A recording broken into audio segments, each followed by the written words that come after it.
Ich freue mich darüber. Ich reagiere immer direkt auf dieses Intro. Und wie Sie unschwer erkennen können, bin ich nicht der Erik. Der Erik steht gerade in den Startlöchern. Der ist aus New York zu uns gekommen, hat sich noch eine Flasche Wasser mitgebracht. Erik, nice to meet you. Hey, nice to meet you too.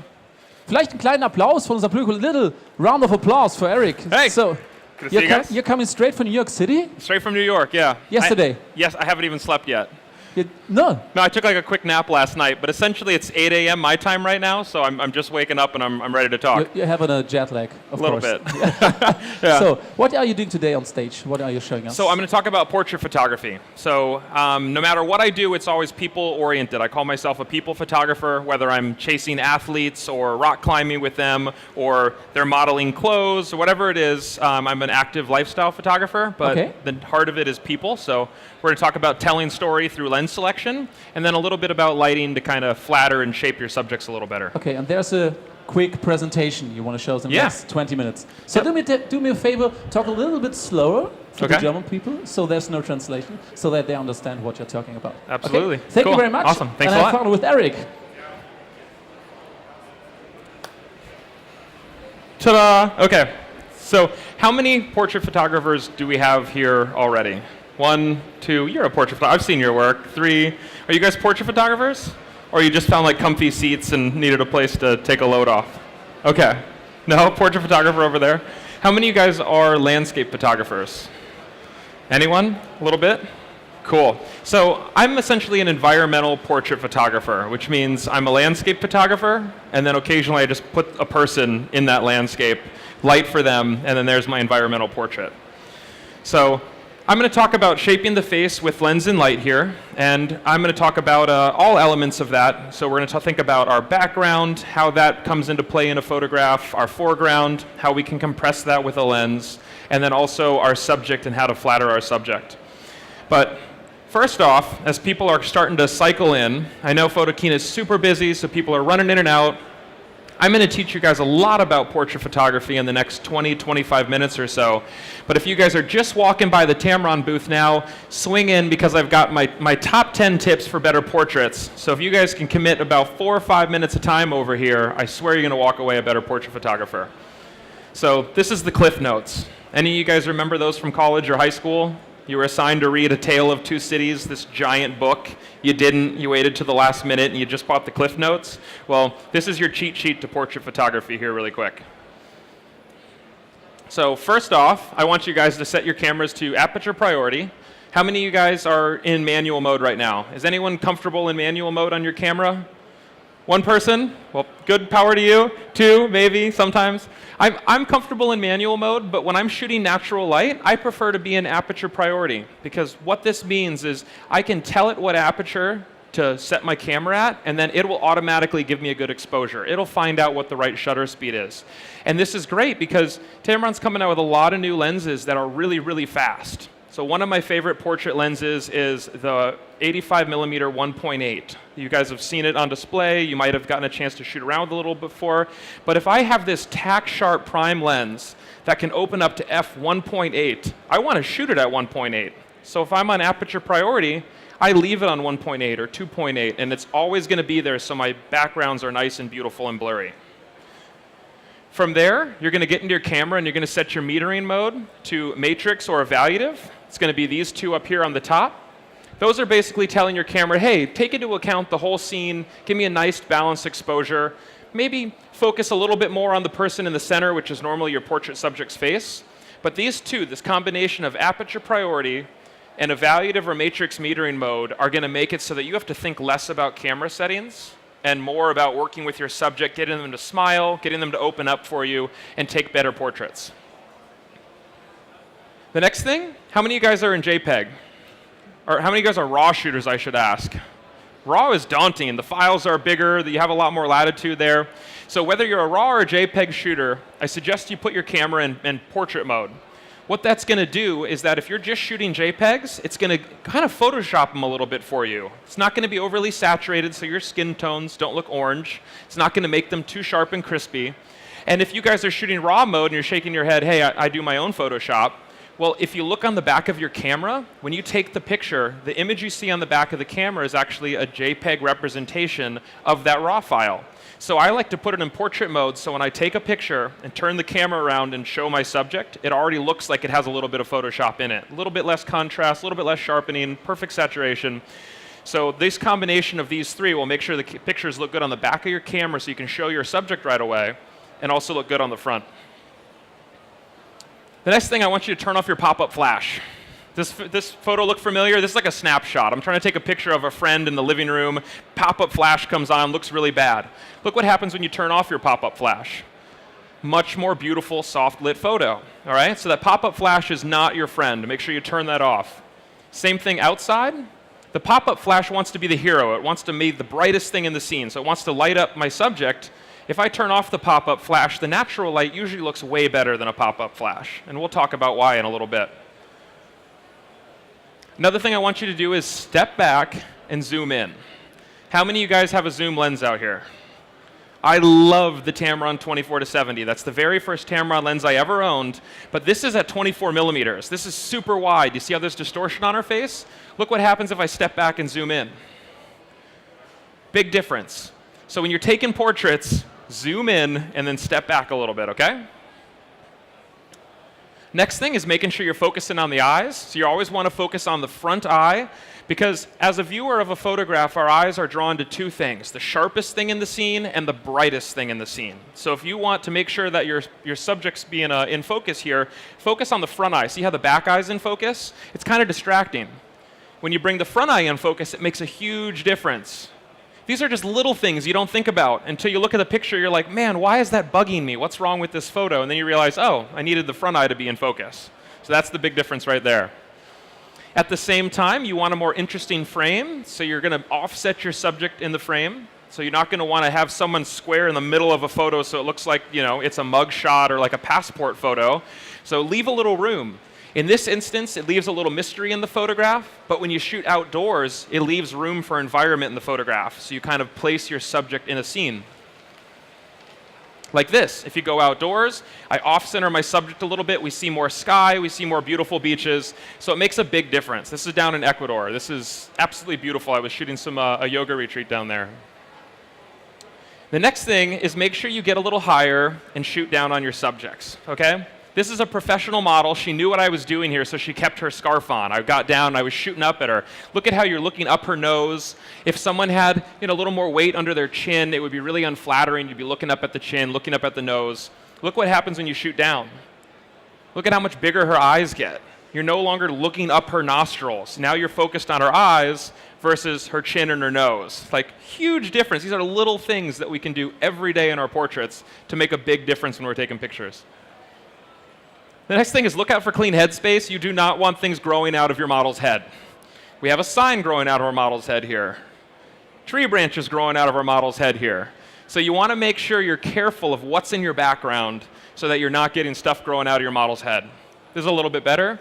This makes it easier too with the new faster lenses, because you can be at 2.8 or 1.8 now and blur out your backgrounds, you know, things growing everywhere. And lastly, we're going to talk about light a little bit, is turn your subject into the light. So if you look at this photograph here, pretty model, beautiful out of focus background. There's a lot of things going right in this photo, but I don't like the light on her face. Now, models don't always know where the light's coming from. As a photographer, we have to direct them. So I just simply said, hey, can you look towards your left a little bit? The sun's coming through the trees that way. Big difference in the shot, just by having them look into the light. So if you guys just rolled by, that's my 10 top tips and to make you a better portrait photographer. So thank you very much. Appreciate it. And if you want to stick around for a little bit more, which I hope you do, we're going to really delve into this, okay? So, portrait photography. This is my jam. This is what I specialize in. So let's dig it into a little bit.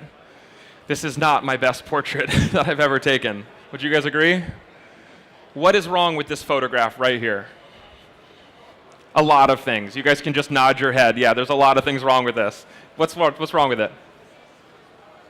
Yeah, it's wide open, so distortion, yeah. Anything else?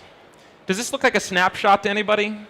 Yeah, like the bad party camera with like the disposable cameras with the little flash on top of the camera. Yes. So this is a snapshot. There's two things wrong with this.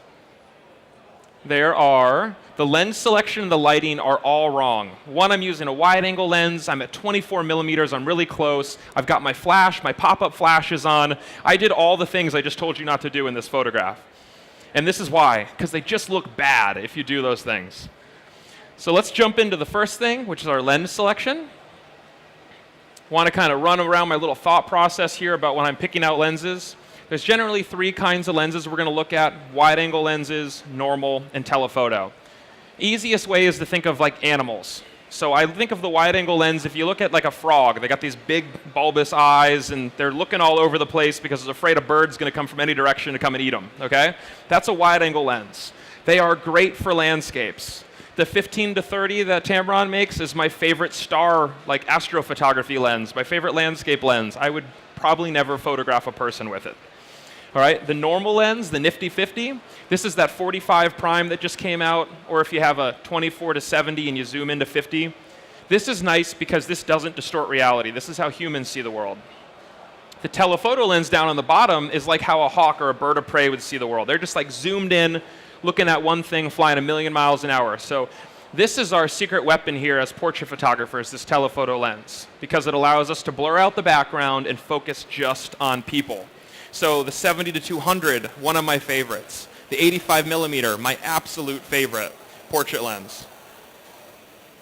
So how much distortion is in a face? Again, really bad photo. This is what happens if you don't listen to me and you're like, oh, I have 24 millimeter, I can make this look good, she's pretty. This is what happens. Look what happens when I zoom into 50. Big difference, right? All right, well, 50 millimeters, people think, oh, 50 millimeters is a good portrait lens. I don't need a telephoto lens. Look at how much more of a difference there is when we go over to 135. So let me run you through these again. 24 to 135. This model wanted to punch me after this first photo. She was not happy. And then I just step back, zoom in, big difference. So when we're talking about lens distortion, we don't think that it's a lot when we're looking through the lens, but the resulting photo is severely impacted by this. The other thing I want you to look at is our background, because as environmental portrait photographers, if you're taking pictures in your living room or outside, you have to focus on the background too. Look at the background here. See how it's all these small dots? Look what happens as I zoom in. The dots get bigger, and now they're huge behind her head. This is what a telephoto lens does. You have your person here in the middle and your background and your foreground. The more you zoom in, the more it makes them appear like they're closer, like your background and your foreground get closer. The wider your lens, the more it makes those things appear farther apart. So I'm going to show you a little bit later how we can use that in storytelling. So not only do you distort the face, but you also distort reality, your background and your foreground, when you go between these focal lengths. This is where composition starts to come in really, really important, okay? Because here's the first environmental portrait I'm showing you, and I shot it at 24 millimeters. So I'm breaking my own rule. But what you want to do is just keep in mind where your distortion really comes into play. So the distortion here is going to be bad on the outside. Every lens on a wide-angle focal length is going to start getting more distorted and more bulging towards the outside. So if I keep the important things in the center, they're not going to be as distorted. So I can still get a lot of environment in a wide-angle shot, but I just keep their faces in the middle, and they won't look like they have a swollen forehead with a big old bump on there because the lens is bulging it out. I can also use it to tell a story too. So this is a director of photography in Brooklyn, works with his hands, he's always pulling focus, setting light, doing all kinds of stuff. So I had him sit down on his couch, and I got really low, and I'm at 24 millimeters, so I zoomed all the way out, and I put his hands on the bottom of the frame. So his hands got distorted and looked bigger in the photograph, all right? He doesn't have small hands. It's not like Trump, but he doesn't have the biggest hands in the world. All right, so they made him look a little bit bigger. They became more of a prominent thing there, and I used the distortion to my advantage. That, and he had a beanie on, so it made his head look a little bigger too, but I kept him in the middle of the circle, so there's not much distortion going on up there, but I did use it to my advantage with the hands.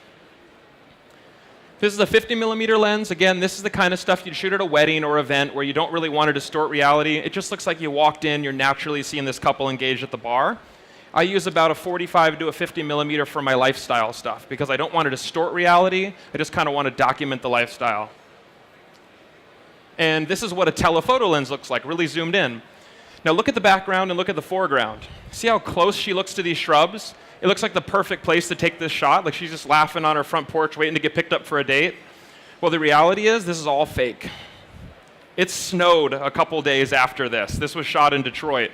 There was no sunshine out there.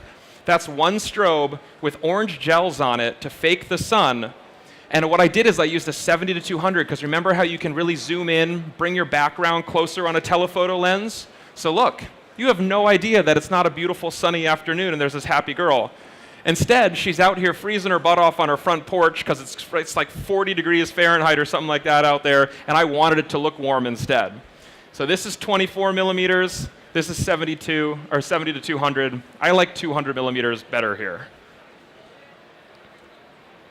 Here's another example. How many of you guys are people photographers but consumer-based? So you photograph weddings, engagements, senior portraits, anything like that? No? Okay, so if I got hired to photograph this couple's engagement, or there's someone that just got married and I'm photographing them, I would be about 35 millimeters here, so a little wider, okay? And at 35 millimeters, this is going to make them appear larger, a little more distorted in the frame because it's wide angle. So in this photograph, the focus is this couple. And they happen to be on a beautiful beach in Florida with a nice lighthouse in the background, and that's your setting, okay? But I'm a commercial photographer, so I don't get hired by these guys. I get hired by the tourism boards, the people that want to make the pretty advertisements to come to the beach. So you know what I do? I zoom in and I step back, and it makes my background appear closer and bigger. So now the focus is the beach, and these people are just part of the props. So here the focus is the people, and the beach is the supporting environment. By zooming in, the focus is the beach, and these people are a supporting prop in my photograph. So this is all the same camera settings, except here I'm at like 85 millimeters, so I'm making my background come in and look closer. Here I'm on a more wide-angle shot, so I'm pushing my background away to make it look smaller. Two different stories, two different clients, and all I did was zoom in and zoom out. It's incredible, the options that you have with just your lens selection. This right here is 20 millimeters. When you get really wide, you can get in really close, you can be part of the moment here.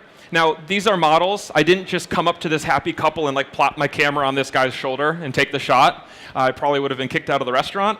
But I used a 20 millimeter lens here to make you feel like you were in it, like you were part of the moment, okay? Now, if I zoom out, or if I step back and I zoom in, at 70 millimeters, now it feels like I'm privy to this, like I'm walking in and I'm just observing this cute couple having a nice moment over at the table next to me. So again, different stories. I've got all the feels here, like I'm in the moment.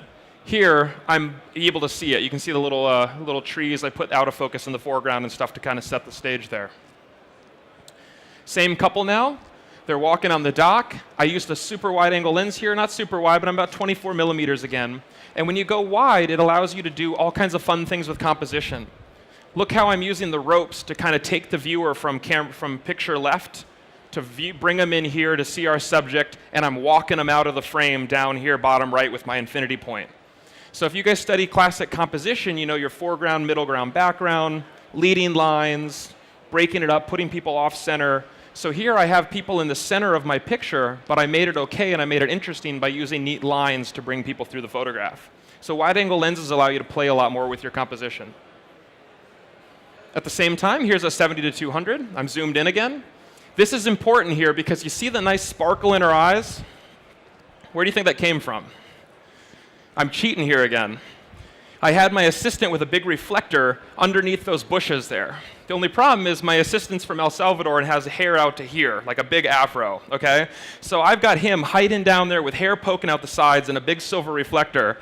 And if I was on a wide-angle lens, you'd see that, okay? But on a 70 to 200, I was able to zoom in, compress my background and my foreground to make them look a little closer together, so you hide all that. And all you get is a pretty photo, and you don't get all the photography cheating and behind the scenes and stuff. Here's a shot that I shot with the 70 to 200 again.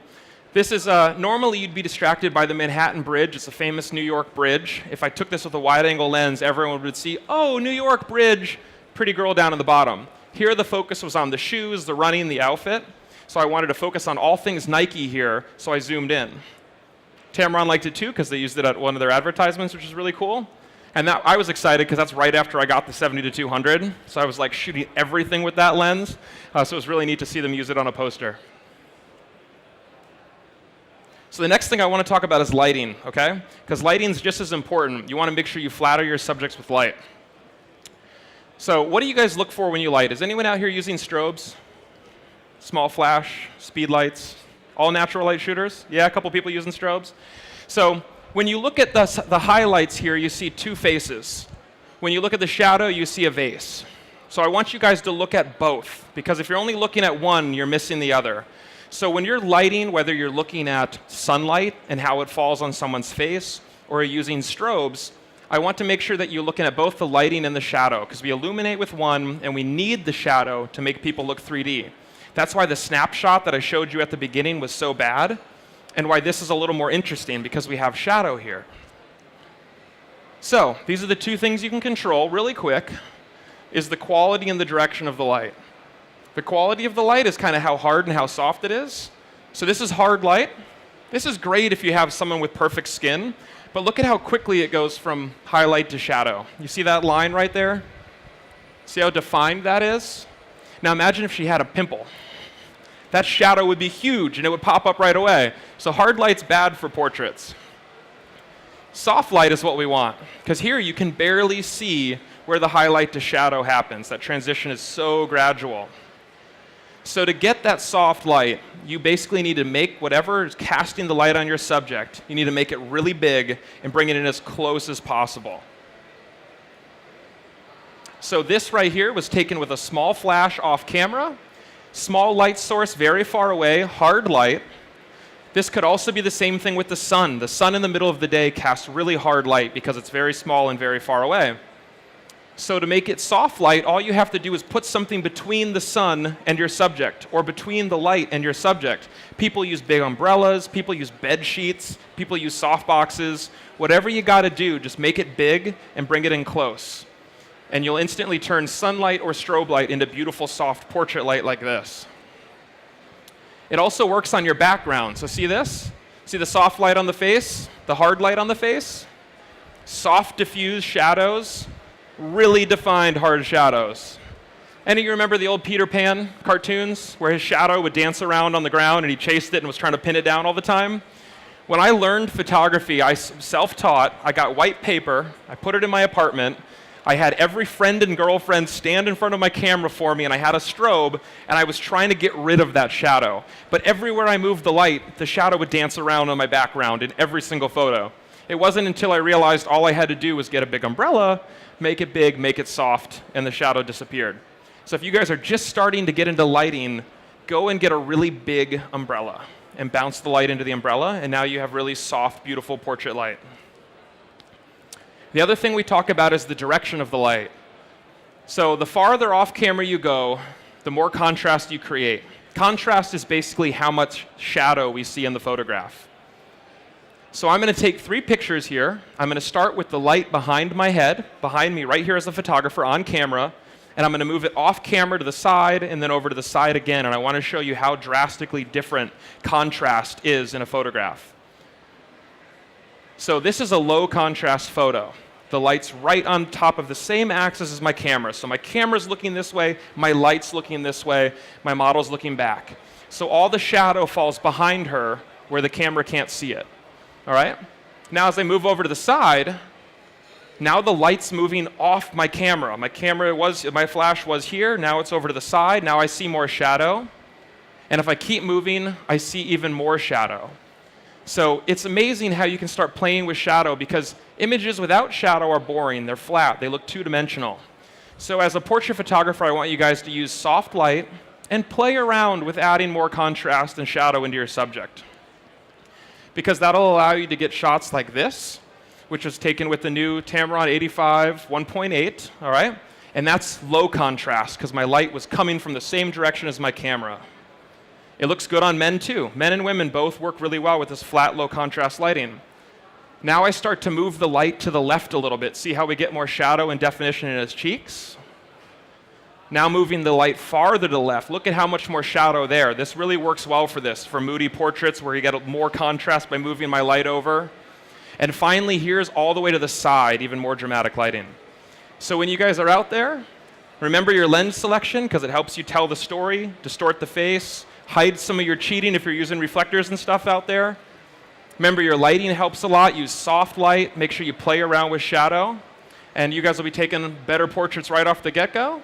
And if there's anything else, I'm a resource for you all, so look me up online. There's my website, Twitter, Instagram, and I've also got a book on portrait photography too, so I implore you to check that out. So thank you very much, guys. Appreciate it. Thank you very much, Erik. So that was a quick end. I have to enter the stage. Ladies and gentlemen, einen großen Applaus für Erik, straight from New York City. Yeah. Thanks. So Erik, you're staying